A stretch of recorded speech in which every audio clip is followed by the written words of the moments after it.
Well, time to catch up on the forums, and oh, it looks like the Dino Patrol System mods had an update. I better check it out.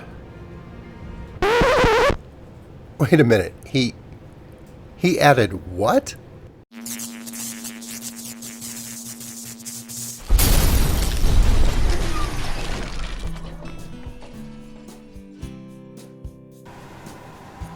Welcome to Virtual Realms, I'm Ranger 1.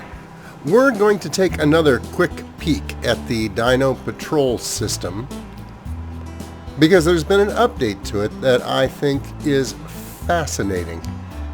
With two updates actually. We'll look at both of them. The first one, and perhaps the one that I find the most difficult to believe that he was actually able to pull off, is he has added to this mod the ability to ignore stasis for the routes that you set up and the creatures following those routes. Let me show you here what I mean. Now I have set up a route that stretches from the ruins of Atane well out of render range and all the way down to a base that I have set up in a zone called Wedlock Peak, which is just shy of the area that I call Emerald Lake that many of you are familiar with. It's a pretty fair distance. The flag, of course, that you set up your routes with is still the same, but there's another option here now, and that is whether to allow stasis or not. This is what it looks like at first. Prevent stasis? Yes, that's what we want to do. Any creature following this route will also have that option in their radial menu. And if you tell that creature to also ignore stasis, then they will continue beyond render range wherever you have your route going. And they will continue to follow your route until they get back to you in render range. Now this has a number of interesting possibilities, but let's first make sure that this is indeed working the way I think it works. And there, in the distance, there's Porkchop, that blue and red Diplodocus that's walking over there in the far distance.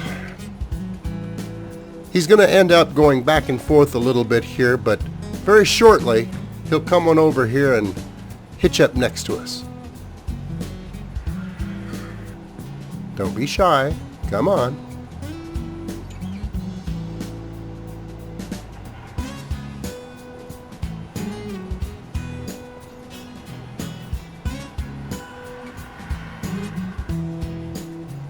Good boy. Alright. Now, since we're right here by the start menu, we have all of the usual options, but here is the allow stasis or disable stasis option right here. As you can see, he's already set to ignore stasis. And here in just a moment, we're going to leave our little makeshift bus stop. He's going to yank himself around and begin following the route all the way down to Wedlock Peak. Now, let's take a moment and we'll jump ahead of him. I'm going to teleport over to Wedlock Peak.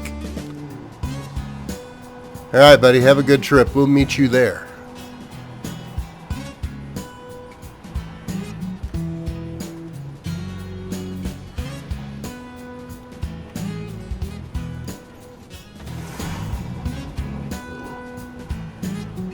Okay, here we are at Wedlock Peak. It's a relaxing little way station that I've built. Just out of sight in that direction is Emerald Lake, and I kind of enjoy relaxing here from time to time.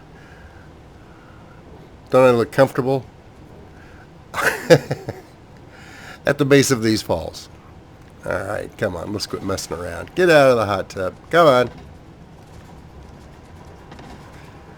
We'll come down here. Oh, here's my little gazebo that I built over here too. But that'll just give us a little bit better look. This is actually a breeding facility, and I wanted something fairly comfortable to take my rest in. Check on my critters. Here we go.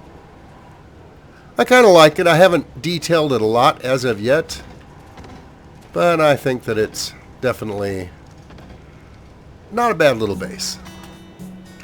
The view's actually pretty nice too. Alright. Oh, well, I guess I should show you the rest of it too. Out here is the actual main breeding area. I'm only breeding 2 things here right now. Sheep and Bigfoots. Because, you know, why wouldn't you? I've given them quite the little playground here to run around in. And from this location, they can go into quite a few adjacent areas. That's kind of beside the point right at the moment, though. We might take a closer look at this a little bit later, but for right now, let's gain a little altitude, and I'm going to come out here, and we're going to await... Yeah, same to you. We're going to await the arrival of the Porkchop Express. Now, the whole round trip takes just a little over 10 minutes. We're here pretty fast, so it's going to take another couple of minutes before Porkchop comes into view.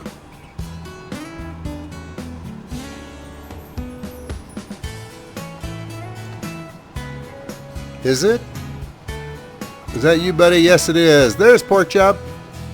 Well done, buddy. Right on schedule.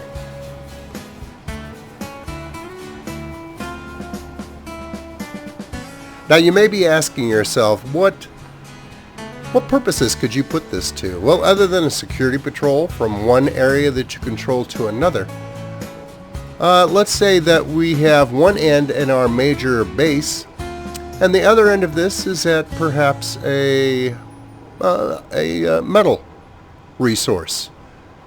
And you could set up several Brontos to make constant round trips there while part of your tribe is mining there, gathering resources. They could just simply drop them in the Brontos and continue mining, and the Brontos would carry all that material safely back to your base.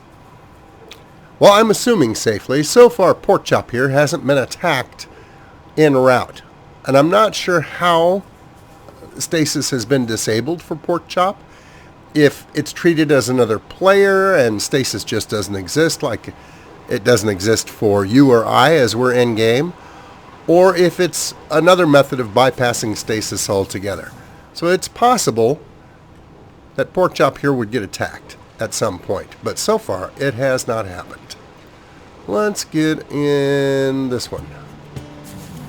Alright. Now right now I just have a 10-second wait period at each stop. I'm not, excuse me, I'm not going to make you wait through the entire ride back, although it is kind of a neat experience. But we'll pick this up again when I get back to the ruins of Attain.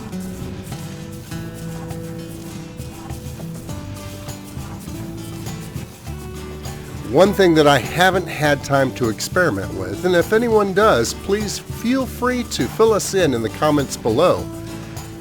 I'm wondering if I could put, say, a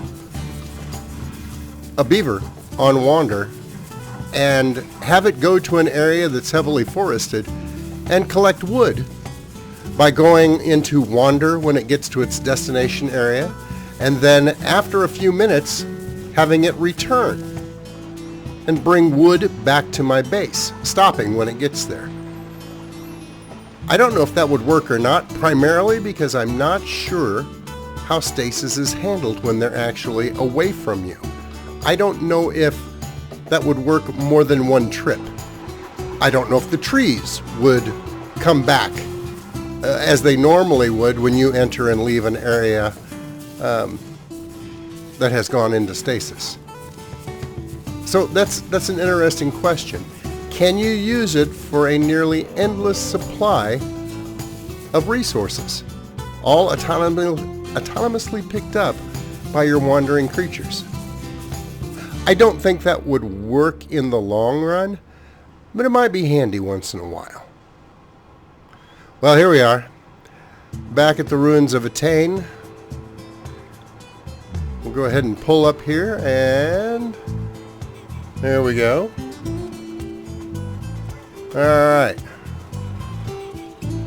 Now, I haven't had a chance yet to build a proper bus stop here, so I'm just going to have to hit the drink and enter normally.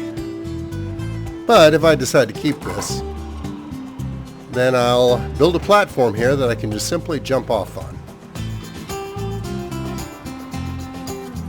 Yeah, great, and it started raining. Well, that's alright. We'll wait till the rain stops, and then I'll show you the other feature that's been added to the Dino Patrol system.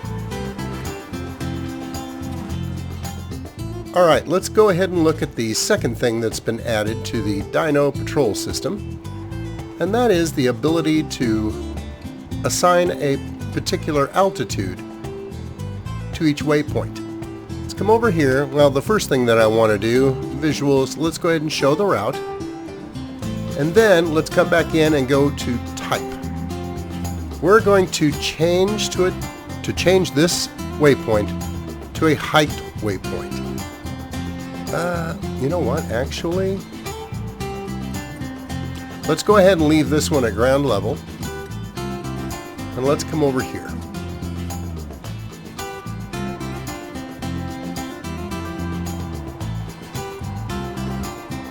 We're going to stick this waypoint right here, out in the middle of nowhere. We're going to go into type and change it to a height waypoint. That gives us a balloon right up there. That's the altitude the waypoint is now actually at. Let's change that slightly. To do that, we switch it back to a ground waypoint. It's a limitation of the game engine that forces us to take this extra step. And we will go ahead and do that again, but this time we're going to change the height. Alright, let's pick 1,000. And now we'll change it back to a height waypoint. There it is at 1,000. Let's make it a little bit higher. Switch it back to a ground waypoint.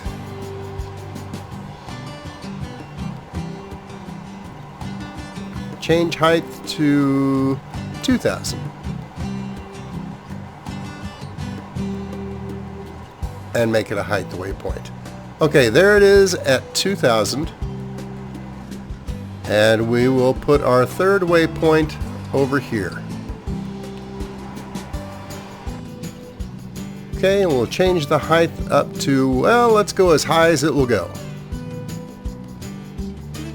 Change it to a height waypoint. There we go. That's the maximum altitude we can hit, and I think that's more than enough for our purposes. There we go. Heading to the first waypoint just fine. That really is a lot of altitude. I'm not sure why you would need that much altitude, but I'm glad the option is there.